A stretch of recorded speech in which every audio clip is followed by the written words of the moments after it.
We have been sitting here to witness two events. One was the book presentation. I have always tried to shy away from public presentation on books, either on me or that I have helped to write. But I couldn't escape this one. And this is simply because my former governor, Governor Boni Haruna, got involved. And he has a way of influencing me in one way or the other. So I couldn't escape today's event. I want to thank the committee members for the work they have done. But I am not a believer of public presentation on books. But in the course of his speech, Boni tried to go personal in our relationship. I have no alternative other than also to go a bit personal or private in our relationship.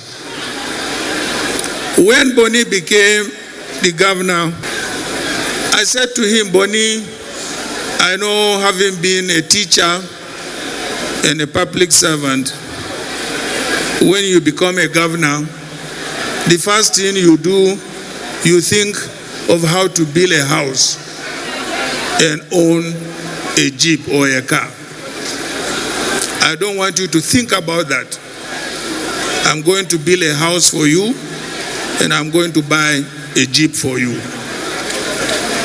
And I built a house for him, and I also bought a jeep for him, while he still lives. It is simply because I did not want him to indulge in public finances. So, Your Excellency, since you decided to go a bit personal or private in our relationship, I thought I should also respond. Having said that, let me now go to why we are here at this moment. I decided to make only one speech because I was told after the book presentation I was to make a speech and then reappear again when the council is inaugurated. It is my distinct honor and pleasure to welcome you all to today's inauguration. We are all gathered here for the inauguration of the Presidential Campaign Council set up by our great party, the People's Democratic Party, to diligently prosecute and win the general elections slated for February and March 2023. Even though this body is nominally styled Presidential Campaign Council, in reality, it is a General Elections Council as stated by the chairman of the Presidential Council himself. Because of what use or benefit is a victory of the presidential candidate alone, without a sweeping victory for all our other candidates at all of the elections taking place next year. I cannot govern alone. Majority of the people gathered here today are, like me, seasoned politicians with nothing but pure politics flowing through their veins for the love of their country and people. What is the number of one job of a politician like you and I? It is to navigate the murky waters of politics and to campaign for and win elections. So the inauguration of a presidential campaign council as the one we are all gathered here to witness today should be a normal occurrence in the normal life of normal politicians. But today is not an ordinary day. And the inauguration of today of our presidential campaign council is not an ordinary event. Far from it.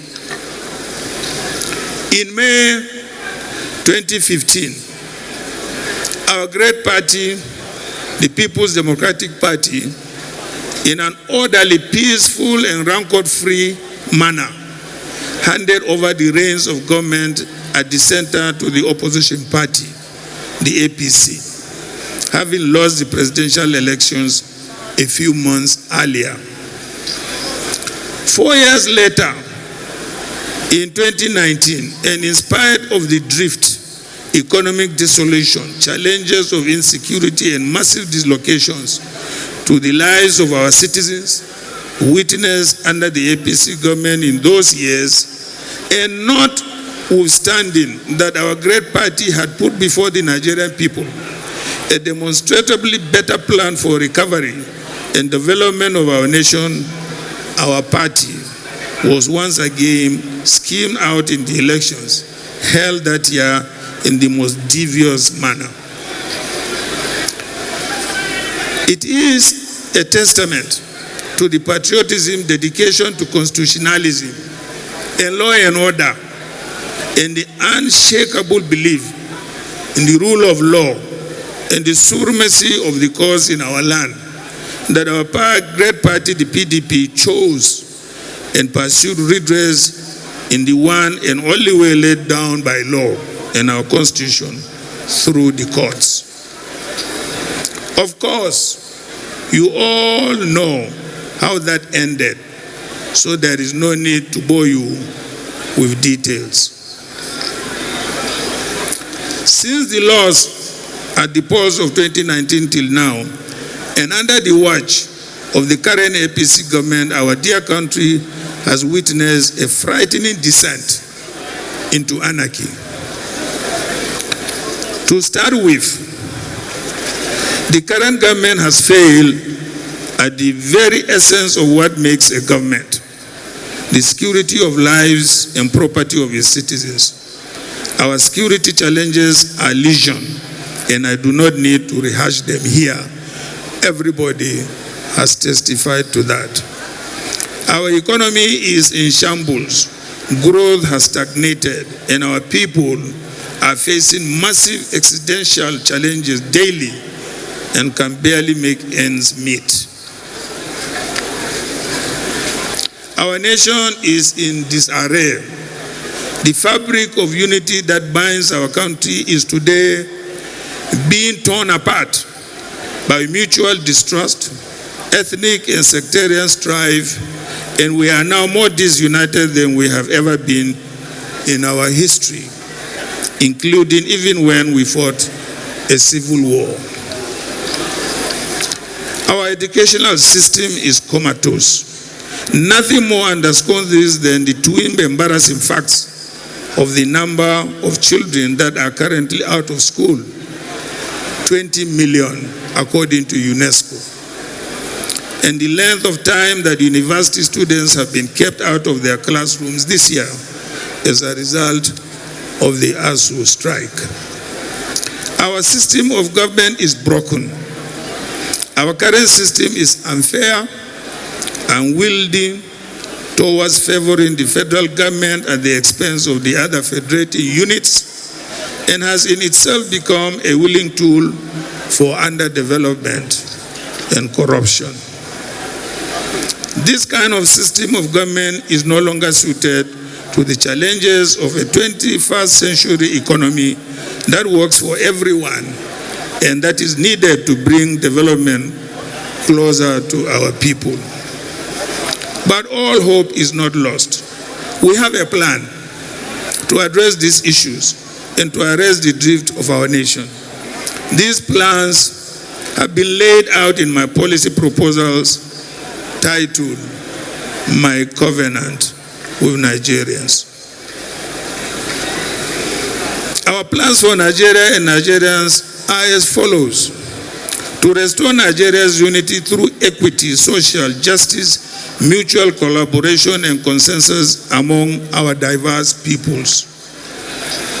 2, to build a strong and effective democratic government where the safety and security of our people and their property is our primary and singularly most important responsibility. 3, to establish a strong, resilient, inclusive, and prosperous economy that generates opportunity, jobs, and wealth, rebuilds a vibrant middle class, and lifts millions of our poor out of poverty.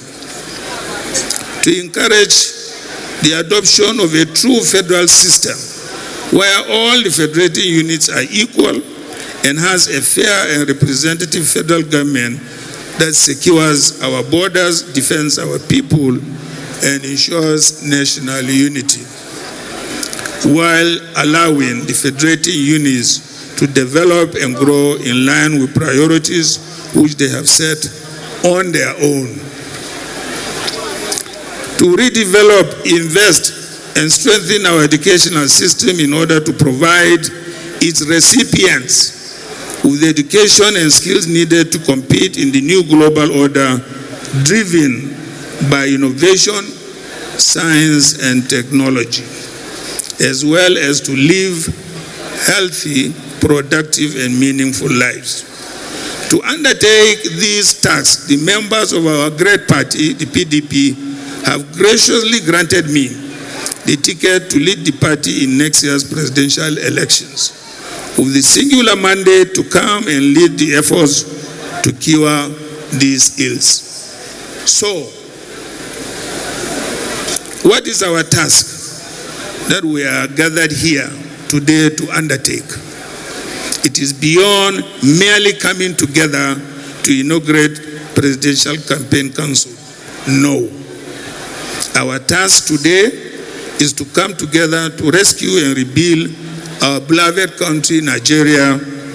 That is the end goal. It is existential to us as a nation, and it is a task that history beckons upon us all to grasp with both hands and undertake with vigor and zeal. But to rescue and rebuild our country, we must first take over the mantle of leadership from the party that has driven us into this mess. To do this, we must all be united in purpose and come together to fight and win all the elections slated next year. Every single person who loves this country, as I do, and I swear, is needed for the arduous task that faces us ahead as a nation, and this includes every member of our great party, the PDP. It is my fervent hope and prayer that every man and woman of goodwill will join hands with us to help rescue, rebuild, and reposition our beloved country, Nigeria. So, distinguished ladies and gentlemen, and the distinguished members of our Presidential Council, it is in the light of all I have said about that I want you to view today's inauguration. The tasks ahead may appear daunting. They may seem a load too heavy to bear. But for the sake of our country, and for the sake of our children, and for the sake of generations yet unborn, we must not, even for 1 minute, shirk in the responsibilities that we have been entrusted with to come together to rebuild this beloved country of ours. I wish to congratulate all the men and women nominated to serve in the Presidential Campaign Council. You have been selected from among the millions of our party members to join this esteemed council because of your past contributions to the party. Naturally, not all members of our party can be in the Presidential Campaign Council, but every single member of the PDP is an important member of the party, and each one of you is still entrusted with the responsibility of leading our party to victory in next year's elections. Those of you who have not found yourselves in the Presidential Campaign Council are just as important as those who have, and we do not take your contributions for granted.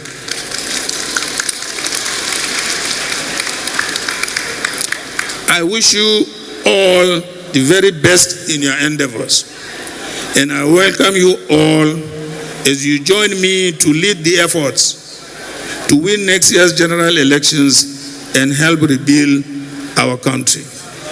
Together as one, we can get this job done. May God guide and bless us all, and may God guide and bless our dear country, Nigeria. PDP! PDP! Power to the people! Power to the PDP! Thank you very much. Finally.